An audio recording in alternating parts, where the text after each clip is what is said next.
नमस्कार दोस्तों gadget and repair में आपका स्वागत है। पोर्टेबल फैन है, जैसा सीरीज बता रहा है पंखा वर्क नहीं कर रहा है, ये देख लीजिए। ये जाम हो गया है, तो अभी हम इसे देखते हैं ये क्यों चल पा नहीं रहा है।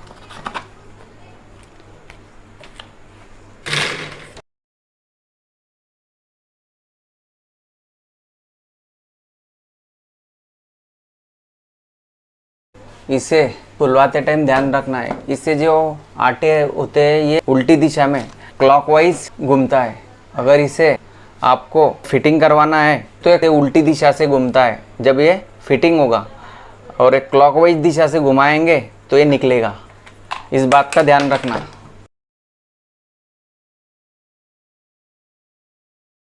अभी दोस्तों इसमें कमेंट में आया था कि इसके वाइंडिंग चेक करके बताइए, तो दोस्तों इसकी वाइंडिंग जैसा ये येलो ब्लैक रेड, ये येलो ब्लैक रेड। अब दोस्तों येलो ब्लैक रेड को हम चेक करेंगे।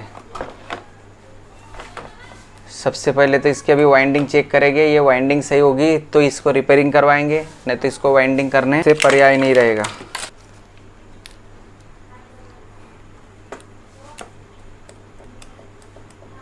तो दोस्तों इसकी वाइंडिंग सही बता रही है, ओके। इसकी दोस्तों ये बुश शाफ्ट, इसको चेक करेंगे। दोस्तों जो भी आप स्क्रू खुलवाते हैं तो ये ज़्यादा से ज़्यादा बारीक स्क्रू जहाँ से निकालते हैं वही फिट करवा देना। दोस्तों देखो कितना फिट है ये।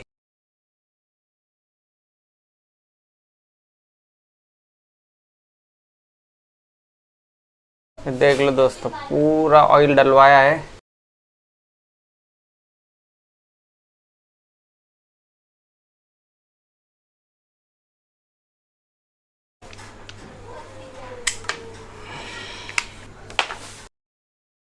अब दोस्तों इसका ये लगदा भी चेंज करेंगे। अब इसे केरोसिन या पेट्रोल या थिनर से अब इसे साफ कर लेंगे ठीक से, और उसकी बुश वगैरह वो भी चेक कर लेंगे। भी दोस्तों ये जो हम आपके सामने नट लगा रहे हैं, उसके बाद उसके स्क्रू लगाए, ये स्क्रू लगाए, तो दोस्तों हम जैसे ही सामान निकालते हैं तो जैसे अब सामान खोलने के बाद में जो स्क्रू जहाँ से निकाला है उसी को वहाँ लगा देते हैं, ताकि आप काम करते टाइम कोई स्क्रू कौन सी जगह का है वो ढूंढने की ज़रूरत नहीं होती है। और दूसरी बात, वो गुम भी नहीं होते हैं। अक्सर क्या होता है, ये सब चीज़ें खोलने के बाद में चीज़ें गुम हो जाती है तो कोई स्क्रू ढूंढना मुश्किल हो जाता है। ये बुश अभी इसे बहुत टाइट हो रहा है, तो अभी हम इसे साफ करते हैं। दोस्तों ये केरोसिन है, एक कलर वाला कोई भी इस टाइप का ब्रश लो, या आप दांत मांजने का ब्रश लो, जो भी ब्रश होगा उस ब्रश से इसे साफ करते जाइए।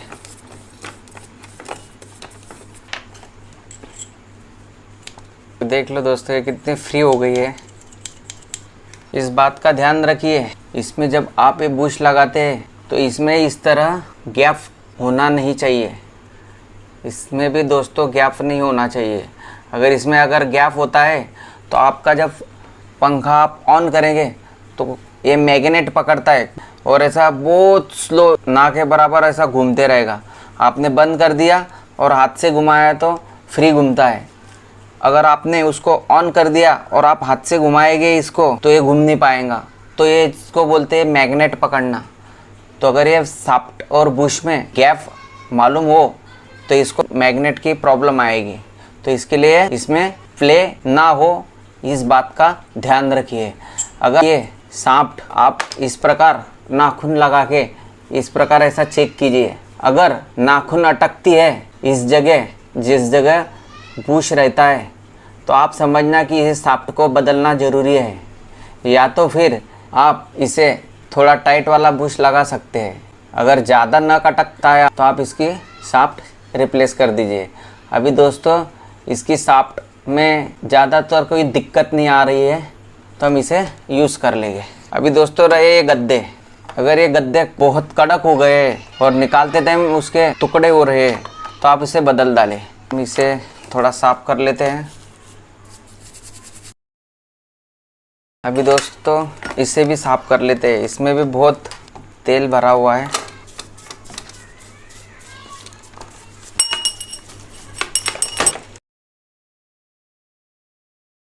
ये इसका पीछे का बुश, ये आगे का बुश।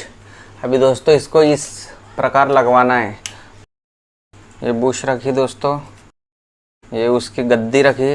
ओके, गद्दी रखने के बाद में आप इस प्रकार मिट्टी का तेल, ये कोई भी मोटरसाइकिल के गैरेज पे मिल जाता है, या तो आपके पास मोटरसाइकिल का पुराना ऑयल निकलता है वो भी चलता है। इस प्रकार इसे ऑयल लगा दीजिए, ज़्यादा ना टाइट हो और ना कम टाइट हो, इस प्रकार लगाना।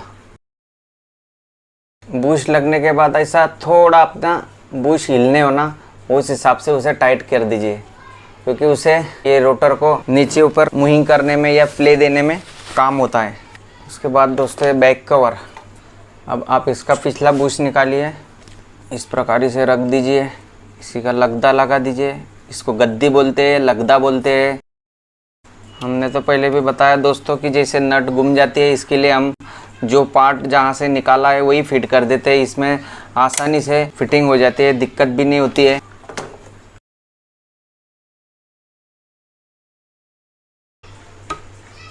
समझो आपके वाइशर निकल चुके हैं, तो आप इसका सेटिंग किस प्रकार समझेंगे। तो सबसे पहले बात बता दो, इसका सेटिंग कैसा समझना होता है कि आगे कितना व पीछे कितना वाइशर लगेगा। तो दोस्तों ये देखो, इसको वाइशर बोलते हैं। तो कभी कभी ये वाइशर निकल जाते हैं या इधर के भी निकल जाते हैं, तो आगे कितने थे पीछे कितने हैं, तो वो देखने के लिए आप सबसे पहले एक काम कीजिए, इस प्रकार रोटर को अंदर डाल दीजिए और इसमें फ्री हो जाता है। और देख लीजिए, ये जो फील्ड कॉइल है मोटर की, इसके साथ में इसका 2-4 सूत ऊपर होना ज़रूरी होता है, इतना डिस्टेंस होना, और ये भी आगे भी उतना ही डिस्टेंस होता है दोस्तों। इस थिकनेस से बीचों बीच दोनों तरफ समान अंतर छूटने होना है, 2-2 सूत 3-3 सूत जो छूटता है। तो इस प्रकार उसका सेटिंग भी देख लेना ज़रूरी होता है। अभी दोस्तों इसकी बैक कवर फिट करते हैं। और दोस्तों स्क्रू फिटिंग करते वक्त टाइम थोड़ा इस बात का ध्यान रखिए, जैसे आप ये स्क्रू फिटिंग करवा रहे हैं तो अचानक से आपका स्क्रू ड्राइवर अगर इस वेंडिंग तार पे आ जाता है ताकत से, तो ये कट हो जाएगा दोस्तों। इस बात को संभालना ज़रूरी है। और ये चारों फाउंडेशन के स्क्रू हल्का सा टाइट कीजिए, मतलब इससे ज़्यादा टाइट मत कीजिए। आप इसका जो खुटी निकाला है, इस पर ब्लेड फिट होता है, तो उसे आप लगा दीजिए। ये देखो इस प्रकार, इसमें थोड़ा घुमाने में आसानी होगी। तो ये थोड़ा भी हिल नहीं रहा है, तो अभी से थोड़ा हमें फ्री करवाना होगा। तो इसको फ्री करवाने के लिए आपको इसका बुश का सेटिंग करना होता है। अभी देख लो दोस्तों, ये थोड़ा सा हाथ से घूमने लग गया और ये आगे पीछे भी डिस्टेंस हो रहा है। तो अभी दोस्तों इसे हम स्क्रू टाइट करते जाएंगे, चारों तरफ से इसकी स्क्रू टाइट करते जाइए और इसका सेटिंग भी देखते जाइए। ये फिर से थोड़ा जाम हो गया है, अभी ये पूरा फ्री हो गया है। हमने इसका सेटिंग करवा लिया है और इसमें थोड़ा सा प्ले होना आगे पीछे। इसकी ये जो ब्लैक, रेड, येलो, ये 3 जो वायर है, तार है, ये इस जगह ही है। तो अभी दोस्तों हमने काम किया है, उसके बाद इसकी वाइंडिंग सही है या कहीं धक्का लग के इसकी वाइंडिंग ख़राब हो गई है, वो दोबारा चेक कर लीजिए। ओके दोस्तों, इसके कनेक्शन करवा लेंगे।